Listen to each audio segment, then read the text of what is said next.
ఇక్కడ కూర్చున్న వాళ్ళు బంజారా మాతలు. ప్రపంచవ్యాప్తంగా బంజారాలు ఎక్కడున్నా కూడా గర్వంగా గుండె మీద చెయ్యేసుకొని చెప్పొచ్చు. ఎందుకో తెలుసా? వాళ్ళు రాజపూతుల వంశం వాళ్ళది.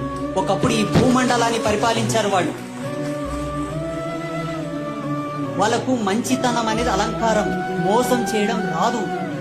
మంచితనము చేత ముష్కరులు వచ్చి వాళ్ళ రాజ్యాలను ఆక్రమించి రాజ్యాల నుంచి బహిష్కరించడం వలన కొండలనక, గుట్టలనక, ఎండనక, వాననక, రాయనక, రబ్బనక కన్న కష్టాలు పడి ఈ రోజు వాళ్ళని షెడ్యూల్డ్ క్యాస్ట్ కింద అంటగట్టింది భారత రాజ్యాంగం.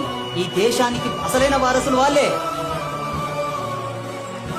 విదేశీయులతోటి పోరాటం చేసినటువంటి రాజపూతులు వాళ్ళు. అటువంటి వాళ్ళని ఇప్పుడు ఏమంటారు? ఎస్టీలు అంటే, లంబాడులు అంటే నీచంగా చూస్తారు. చరిత్ర తెలిసిన వాడు ఎవడనొచ్చి